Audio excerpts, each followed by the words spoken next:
আল্লাহর প্যারা হাবিব হাদিস শরীফের মধ্যে ইরশাদ করেছেন, আউয়ালু মা ইউহাসাবু বিহিল আবদু ইয়াউমাল কিয়ামাতি সালাহ। কিয়ামতের দিন বান্দার কাছ থেকে সর্বপ্রথম তার নামাজের হিসাব নিকাশ চাওয়া হবে। তো সর্বপ্রথম যে প্রশ্ন, এই প্রশ্নের সঙ্গে সঙ্গে এক্সামিনার আপনাকে প্রশ্ন করলো, আপনি পরীক্ষায় গেলেন, ভাইবা দিতে গেলেন, আপনাকে প্রশ্ন করলো যে তোমার বাবার নাম কি, আপনার হুজুর পেয়ে গেলেন, আপনি ভয় পেয়ে গেলেন, আপনি পরীক্ষকের সামনে আপনার বাবার নামটাও ঠিকঠাক মতো বলতে পারলেন না। তো এই সর্বপ্রথম প্রশ্নে যদি আপনি আটকা পড়ে গেলেন, তাহলে পরের প্রশ্নগুলোর উত্তর আপনি কি দিবেন বলেন? প্রথমেই যদি আপনি ভয় পেয়ে যান, আপনার মনের মধ্যে ভয় চলে আসে, তাহলে তো আপনি পরের যে প্রশ্নগুলো করা হবে সেই প্রশ্নগুলোর উত্তর দিতে পারবেন না। পারবেন কি? না, পারবেন না। তাহলে সর্বপ্রথম আপনাকে আপনার কাছ থেকে যে হিসাব নেওয়া হবে, নামাজের হিসাব।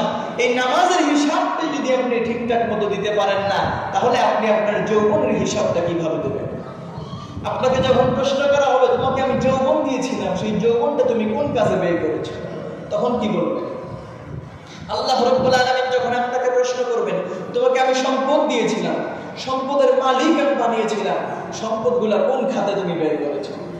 আল্লাহ রাব্বুল আলামিন যখন আপনাকে প্রশ্ন করবেন, তোমাকে আমি নিয়ামত হিসেবে সন্তান দিয়েছিলাম, সেই সন্তানগুলোকে কি তুমি ভালো কাজের আদেশ দিয়েছো, সৎ কাজের উপদেশ দিয়েছো? না, তুমি দাও নাই। তো এই হিসাবগুলো কিভাবে দেবেন? যেই হোক প্যারা হাজিরিন, যতদিন মিলাদুন নবীর মাস থাকবে ততদিন আল্লাহর প্যারা হাবিবকে নিয়ে আলোচনা করবো ইনশাআল্লাহ। যা কিছু আলোচনা করলাম, আল্লাহ পাক রব্বুল আলামিন আমাকে সহ আপনাদের সবাইকে যেন আমল করার তৌফিক ভিক্ষা দান করেন, সকলে করি আমিন।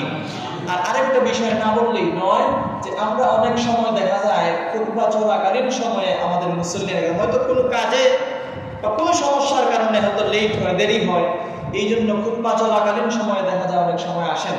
এটা হচ্ছে আদবের খেলাফ। এটা যদি আপনি করেন তাহলে আপনার জুমায় আসাটাও ব্যর্থ হবে।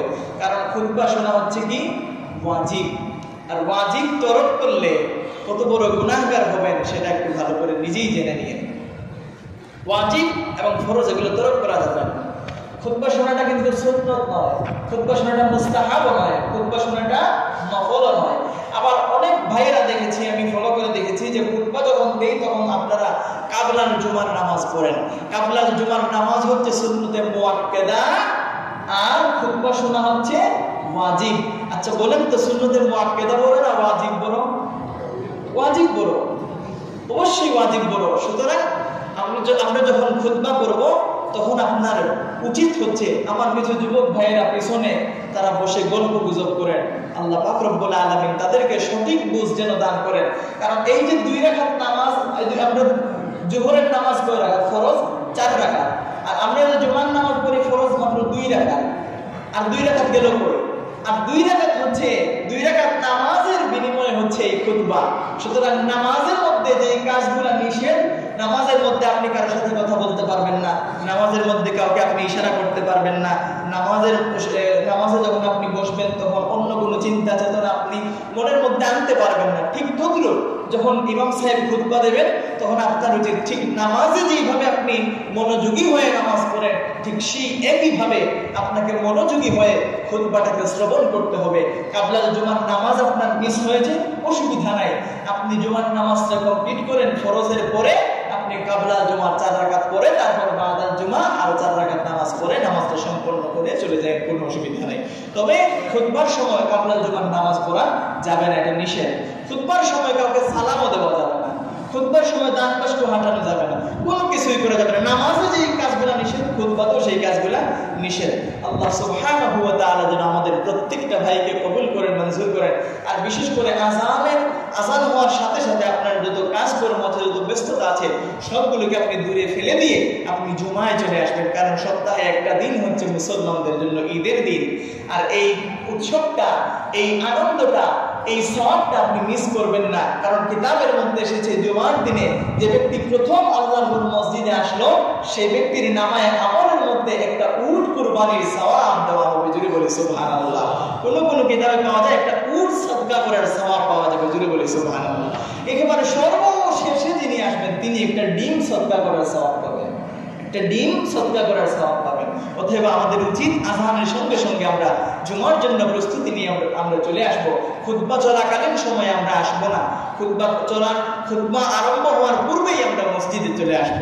এই যে শুক্রবারে যে আলোচনা করা হয়, আমরা বিভিন্ন জায়গায় মাহফিল করে থাকি, বিভিন্ন জায়গায় আমরা মাহফিল করি বছরে একবার, কিন্তু প্রতি জুমাতে কিন্তু ইমাম সাহেব আপনাকে কোরআন সম্পর্কে, হাদিস সম্পর্কে, ইজমা কিয়াস সম্পর্কে আপনাদের সামনে আলোচনা করেন। এই আলোচনার থেকে আর বড় ফায়দার আর কি হতে পারে বলেন? কারণ একজন ওয়াজিকে আপনি 50,000, 60,000, 20,000, 30,000 টাকা দিয়ে নিয়ে আসলেন, আসার পরে 1 ঘন্টা 1.5 ঘন্টা ওয়াজ করে সে ব্যক্তি চলে যাবে, আর তো আসবে না। আর একজন ইমাম প্রতিনিয়ত ওয়াজ করেই যাচ্ছে, এটাই হচ্ছে আপনাদের জন্য দরকারি, উপকারী।